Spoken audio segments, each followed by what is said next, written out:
बिस्मिल्लाहिर्रहमानिर्रहीम, अस्सलाम वालेकुम। Welcome to the chemistryring in course of biology. आज जिस टॉपिक को हम डिस्कस कर रहे हैं वो है transport of carbon dioxide by the blood. So let's start the topic here. Transport of carbon dioxide takes place by three methods. One is by the as bicarbonate ions, as carboxyhemoglobin, and as in dissolved form in the blood or in plasma. About 70% carbon dioxide is transported in the form of bicarbonate ions. 20% transported in the form of carboxyhemoglobin, while only 7% amount it is transported in the form of blood in the form inside the dissolved state by the blood plasma. So let's start the first number, the as bicarbonate ion. It is the part 1 of this lecture. Now start the process here. The carbon dioxide here in this figure, this area it is the blood vessel containing blood, which pH is about 7.4. It is considered that the alkaline or basic.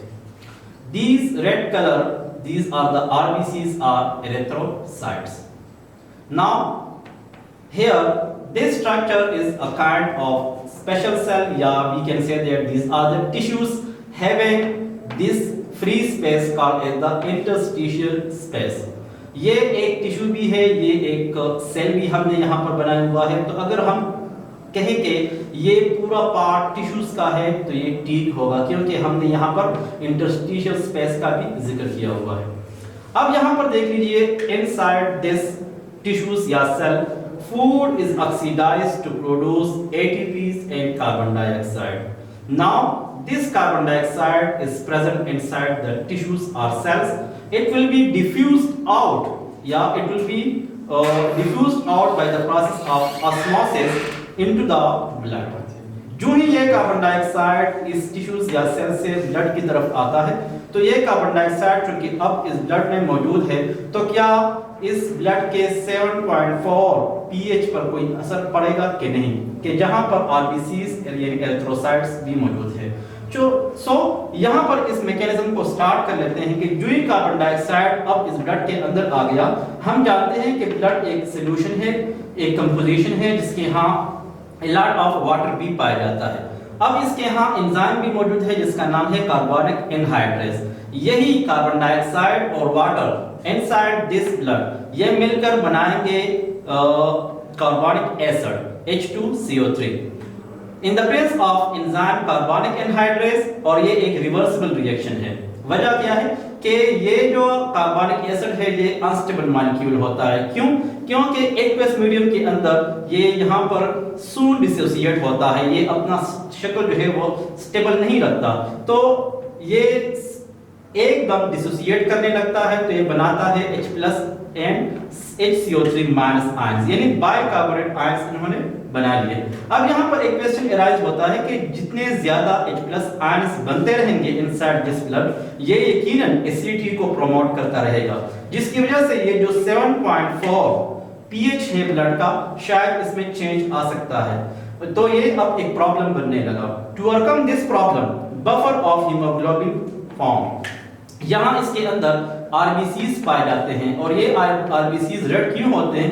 It contains a lot of haemoglobin molecule जो कि proteins है। अब ये क्या होता है कि जितने ज्यादा H+ आयंस बनेंगे, अब हीमोग्लोबिन के बफर्स कैसे फॉर्म होते हैं? ये H+ ions it's combined with the Hb4O2 यानी हीमोग्लोबिन ऑक्सी हीमोग्लोबिन से मिलते हैं। उसके बाद ये बना लेते हैं the haemoglobinic acid and the 4 molecules of oxygen. यहाँ पर इन्होंने क्या किया? इन्होंने अपना एक बफर सॉल्यूशन बनाया, जिसकी वजह से यहाँ पर जो 7.4 pH है इसमें चेंज नहीं आ सकता। तो ये क्यों? वजह इसकी ये है बफर फॉर्मेशन। यहाँ पर डिस्कस करते हैं ये बफर क्या होता है। बफर से मुराद ये है कि a solution that maintains the pH its pH by the addition of a small amount of acid or base। यानी यहाँ पर देख लीजिए कि ये एक सोल्यूशन है जिसका 7.4 pH है यानी ब्लड का। अब अगर इसके अंदर हम स्मॉल अमाउंट ऑफ एसिड या बेस ऐड कर लेते हैं लेकिन इसकी pH वैल्यू पर कोई असर नहीं पड़ता तो ये सोल्यूशन है, ये बफर सोल्यूशन। यहाँ पर भी एक बफर सोल्यूशन बनने लगा हीमोग्लोबिन एसिड की वजह से। यहाँ पर अब इसका असर क्या हुआ? असर ये हुआ कि इसके पीएच पर कोई असर नहीं पड़ा और तकरीबन इसका पीएच अपनी असली हालत में वो मेंटेन रहता है। अब क्या होता है कि जो ही कार्बन डाइऑक्साइड यहाँ पर चला गया तो यहाँ पर ये मैकेनिज्म तो बनने लगा, लेकिन रिजल्ट में क्या बना?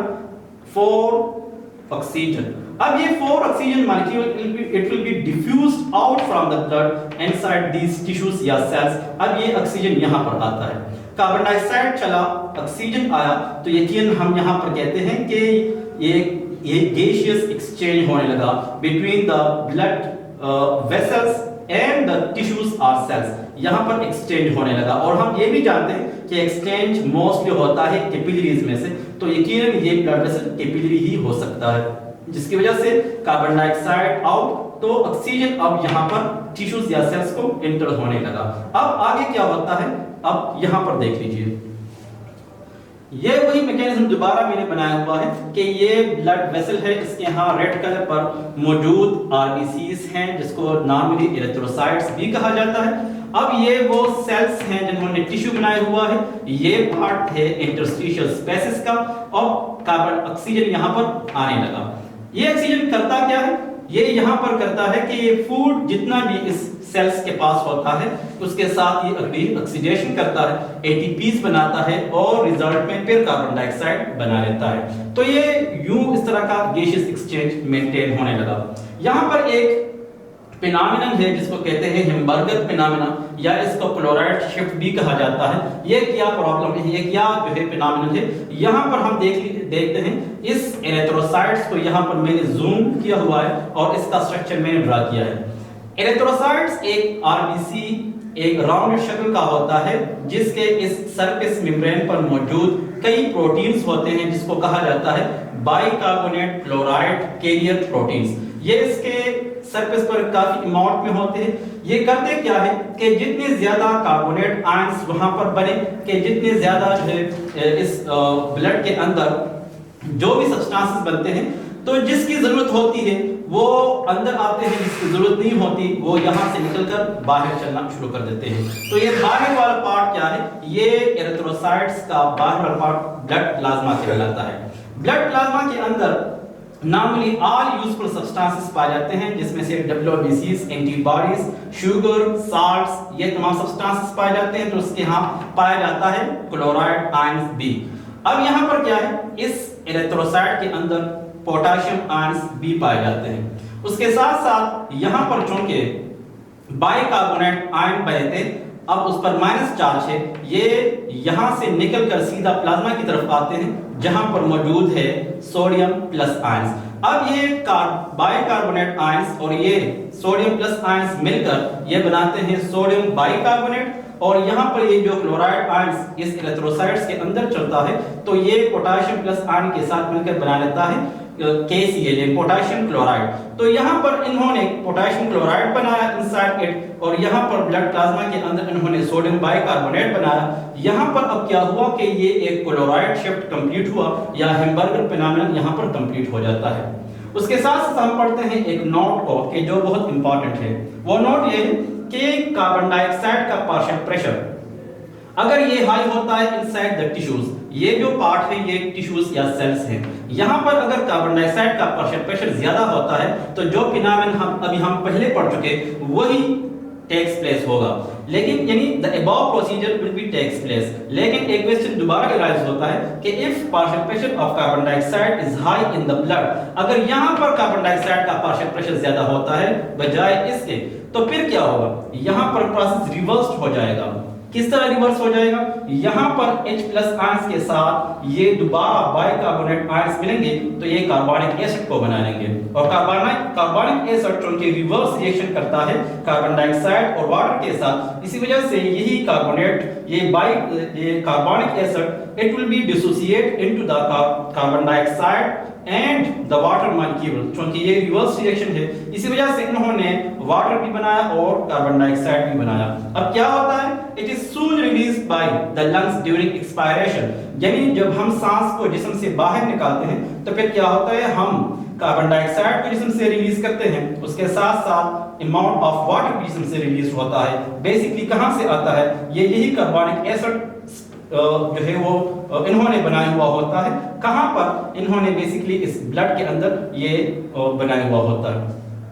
आज के लेक्चर के अंदर हमने कार्बन डाइऑक्साइड का ट्रांसपोर्ट पढ़ा, जब वो बाइकार्बोनेट आयन के जरिए वो जिस्म में ट्रांसपोर्ट होता था। तकरीबन 70% ये फिनोमेना होता है जो सबसे ज़्यादा परसेंटेज है कार्बन डाइऑक्साइड के ट्रांसपोर्ट का।